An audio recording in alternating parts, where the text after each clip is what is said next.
Hello प्यारे विद्यार्थियों, कैसे हो? नमस्कार। चलो शुरू करते हैं हम अपना नेक्स्ट टॉपिक।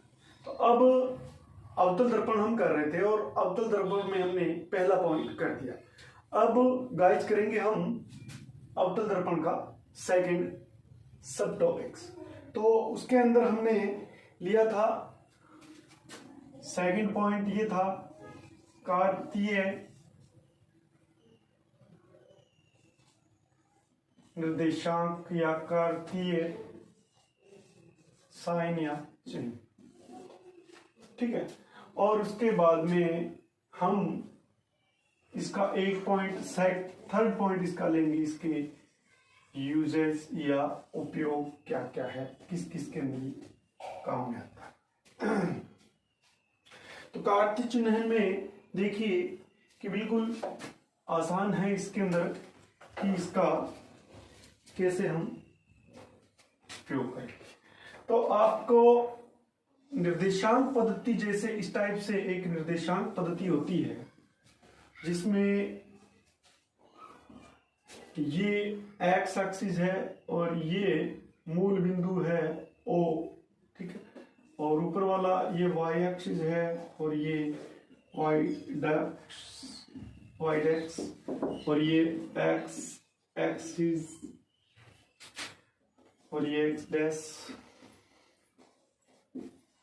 इसमें क्या होता है, इधर वाली साइड में दोनों ही मान प्लस प्लस होते हैं, इधर वाली साइड में एक माइनस होता है और एक प्लस होता है। इधर वाली साइड में दोनों ही मान माइनस माइनस होते हैं, इधर वाली साइड में एक प्लस होता है और एक माइनस होता है, यानी ये प्लस होगा, नीचे वाला वाई माइनस। तो इसी को ध्यान में रखते हुए हम दर्पणों के अंदर भी यही पद्धति लागू करेंगे।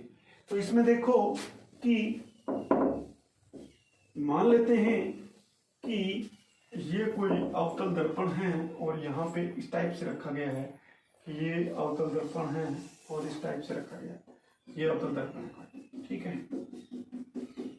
तो देखिए कि ये जो मुख्य अक्ष है कि इसका कौन सा पार्ट है, इसका ये पार्ट जो है ये मान लेते हैं ये लेफ्ट पार्ट है, इधर वाला भाग, और ये इसके पीछे का जो भाग है ये राइट पार्ट है।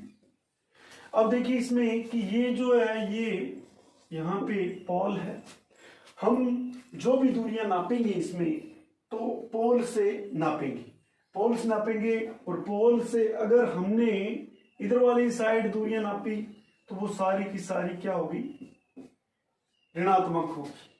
अगर हमने दूरियों को इधर वाली साइड में नापा तो सारी की सारी दूरियां क्या होगी, धनात्मक होगी। अब बात करते हैं हम कि अगर प्रतिबिंब हमने ऊपर की ओर रखा ऐसे, और यह प्रतिबिंब ऊपर की ओर ही बनता है, यहां भी बनो चाहे कहीं बनो, ऊपर की ओर बनता है तो वो उसको हम प्लस में लिखेंगे, प्लस में लिखेंगे।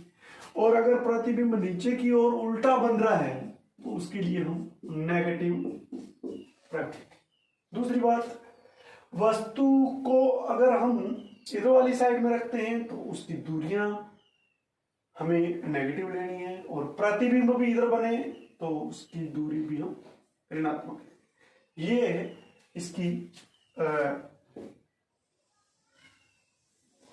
चिन्ह पद्धति है कि ये इसका मान लो अक्ष है, इसका इधर वाला जो लेफ्ट हैंड साइड वाला भाग जो है इधर वाली साइड से नापेंगे, ए से पी से लेके इधर वाली तो माइनस होगा, और आगे की ओर नापेंगे तो क्या होगा, ये प्लस होगा। ये छोटी सी बात आपको बतानी थी। तो इन चिन्हों का इस चैप्टर में जो इसके अवतल और उत्तल या फिर आपके लेंसेज की जो आंकिक प्रश्न आते हैं, न्यूमेरिकल क्वेश्चन आते हैं, उनके अंदर ये आप थोड़ा ध्यान रखना। नेक्स्ट आ गया इसका यूजेज, इसके उपयोग क्या कुछ है। तो इसके उपयोग देख लीजिए किस किस के अंदर ये काम में आता है। तो उपयोग में तीसरा पॉइंट इसका अवतल दर्पण का, अवतल दर्पण का उपयोग किस किस में होता है, अवतल दर्पण का यूजेज किस में होता है, अवतल दर्पण का उपयोग किस किस में होता है। तो देखिएगा इसमें कि हम इसको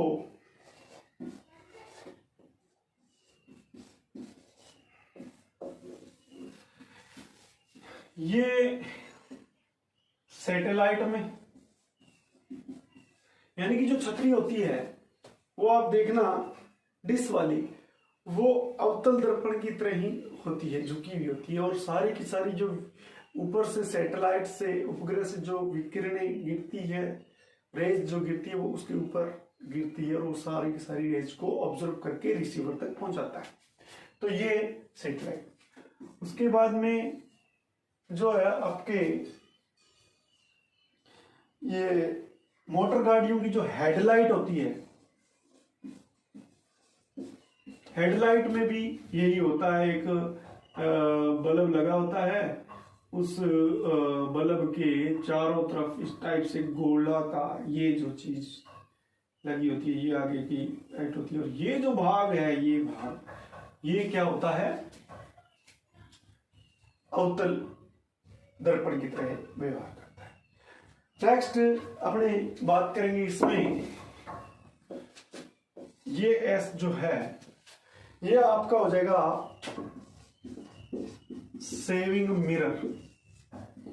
जो सेविंग मिरर होता है उसमें भी अवतल दर्पण का उपयोग किया जाता है।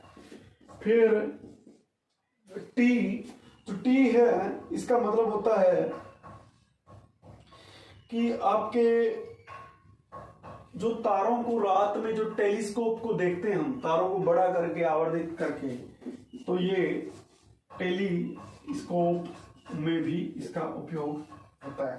इस टाइप से टेलीस्कोप इस टाइप से होता है, एक यहाँ होता है इस टाइप से जो देखते हैं, जिसको बड़ी दूरबीन कहते हैं, उसी में भी इसी का ही प्रयोग होता है, टेलीस्कोप में भी इसका प्रयोग होता है। और डी का मतलब जो डॉक्टर जो डेंटलिस्ट होते हैं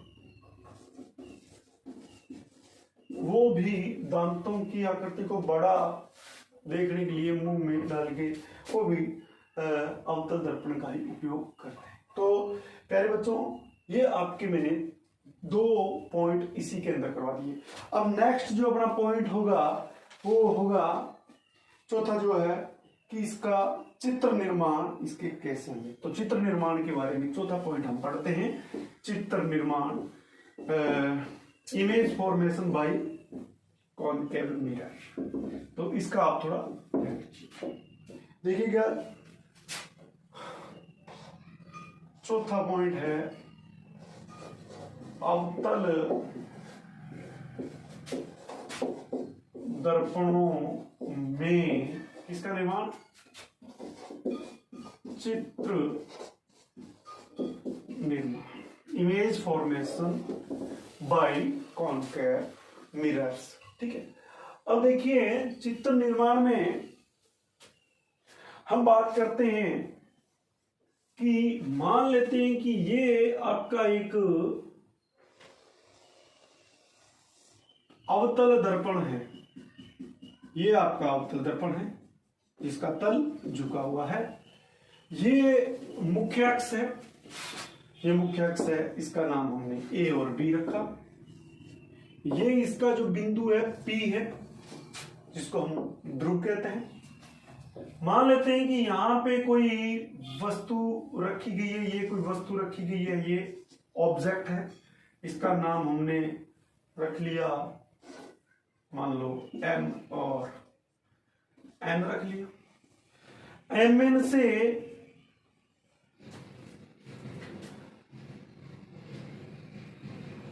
जैसे ही प्रकाश की किरण जाएगी तो प्रकाश की किरण मुख्य अक्ष के जब समांतर जाती है तो जिस बिंदु से गुजरती है उसको हम मुख्य फोकस एफ कहते हैं। दूसरी प्रकाश की किरण जाएगी और वो अगर पी बिंदु पर आपतित होती है, आपतित कोण आई बनाती है, तो उतने ही कोण से ये परावर्तित हो जाती है। तो जहां पर ये प्रकाश की किरणें ये यहां से ऐसे आई, ये यहां गई और उतने ही डिग्री के कोण से ये परावर्तित हो गई, तो ये प्रकाश की किरण जहां मिली और वास्तव में मिली तो यहाँ पे एक प्रतिबिंब का निर्माण हो गया। ये प्रतिबिंब बन गया M डैश N डैश, यानी कि ऊपर से क्या बन गया, ये ऊपर वाले बिंब का उल्टा प्रतिबिंब बन गया। बिंब मतलब वस्तु होती है। अब देखिए कि दर्पण से ये जो दूरी है, ये दूरी, इस दूरी को हम कहेंगे स्मॉल यू, और ये दूरी कहां से है, P से लगा के वस्तु तक। तो कोई भी वस्तु दर्पण से जितनी दूरी पर रखी है उसके बीच की दूरी को हम स्मॉल यू से डिनोट करेंगे, और जो प्रतिबिंब बना है यहां से यहां तक की जो दूरी है ये V कहलाएगी, स्मॉल v। तो ये जो दूरी है वो P से लगा के, इस बिंदु पोल से लगा के इमेज जो बनी है उनके बीच की दूरी यहां से हम नापेंगे। अब ये कर्व है इसलिए हम यहां से ले रहे हैं, बाकी अगर मैं एग्जैक्ट नापूं तो ये यहां से इस टाइप से ये दूरी यहां से नापी जाएगी, इस बिंदु को सीध में लेके, और यहां से नापे तो ये बिंदु यहां से ये यहां तक की दूरी जो है यू है। तो प्यारे बच्चों, आपको याद करने के लिए मैं इसको थोड़ा सा आपको एक पॉइंट बताता हूं कि देखो, वस्तु में मात्रा किसकी है, यू की, मान लो। तो वस्तु और दर्पण के बीच की दूरी को यू से, और जो बाकी जो वी है वो जो बनी हुई फोटो है या प्रतिबिंब है या जो छाया है या इमेज है वो P से लगा के, यानी कि दर्पण से लगा के उसके बीच की दूरी होती है। तो यहाँ पे ये बात थोड़ा ध्यान रखिएगा, ठीक है। तो ये चित्र निर्माण में आ गया। अब हम देखें कि P और F के बीच की जो दूरी है उसको हम स्मॉल f से डिनोट करेंगे। तो ये अब बात करें अगर हम, तो एक पॉइंट हमारा यहाँ पे चित्र निर्माण में और जुड़ जाता है कि इसमें चित्र निर्माण में जो प्रकाश किरणों का जो गमन है उसके क्या नियम है चित्र निर्माण में, उसको कैसे हम बताएंगे। तो देखिएगा इसमें चित्र निर्माण में यहाँ पे एक दो रूल्स जो लगेंगे उनका आप ध्यान रखना, जो मैं किसके लिए बता रहा हूं, सिर्फ और सिर्फ अवतल दर्पण के लिए बता रहा हूं, और जब उत्तल की बात आएगी तो उत्तल दर्पण के लिए हम अलग से उसके नियम को बताएंगे। देखिए मैं यहाँ पे 4 चित्र बना रहा हूं, मान लो ये एक चित्र है, अवतल दर्पण के बना रहा हूं, ये दूसरा चित्र है, ये मान लो तीसरा चित्र है, और ये मान लो चौथा चित्र। देखिएगा, और ये मैंने यहाँ पे सब पे क्या कर दी, रजत पॉलिश कर दी। ये सब पे हमने रजत पॉलिश, और रजत पॉलिश करने के बाद में इस पे पीछे ब्राउन कलर का या ग्रे कलर का हम क्या करते हैं, कलर। उसके बाद में ये किसकी तरह व्यवहार करने लग जाता है, उसके बाद में ये व्यवहार करने लग जाता है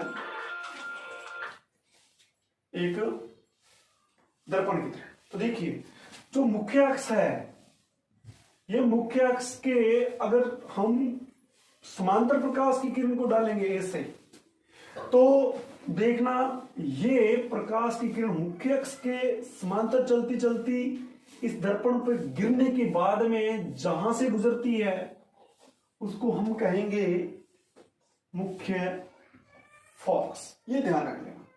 दूसरा इसका वाइस वर्सा होगा, ये ए नंबर है और बी नंबर अगर मैं यहां पे बनाऊं तो इसका वाइस वर्सा होगा कि अगर प्रकाश की किरण को मैं एफ में से गुजारूं, ये प्रकाश की किरण है और इसको एफ में से गुजार रहा हूं, एफ से गुजरने के बाद में ये दर्पण से टकराएगी बगैर मुड़े, तो ये हो जाएगी मुख्य अक्ष के समांतर। ये मुख्य अक्ष के क्या हो जाएगी, समांतर हो जाएगी। इस बात का आपको इल्म रखना है, ठीक है। अब देखिएगा एक पॉइंट ये है कि प्रकाश की किरण जितने डिग्री P से टकराती है, जितने डिग्री एंगल से आपतन कोण बनाती है, यहां पे परावर्तन का नियम लागू हो रहा है, उतने उतने डिग्री से ये अपवर्तन कोण बनाती है, यानी कि कोण I इक्वल टू कोण R, ये बराबर होगी। ठीक है। नेक्स्ट बात है, अगर प्रकाश की किरण ये मान लो C है, C में से टकरा रही है, C में से जा रही है, तो ये यहां से टकराने के बाद में ये वापिस उसी दिशा से बिना मुड़े ही आ और जा सकती है। इस बात का आप थोड़ा ध्यान रखना। तो ये चित्र अवतल दर्पण में चित्र निर्माण के लिए जो है आप थोड़ा चित्र बनाने के लिए इन बातों का ध्यान रखना।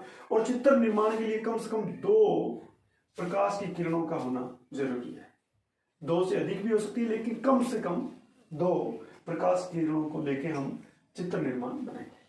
तो ठीक है, गुड बाय। आप सब अपनी स्टडी को इसी जारी रखें। नेक्स्ट वीडियो में हम बात करेंगे कि दर्पण से अलग अलग दूरी पर वस्तु को रखने पर उनके इमेज किस टाइप से बनते हैं और उनके गुण क्या है। तब तक के लिए जय हिंद, जय भारत, धन्यवाद।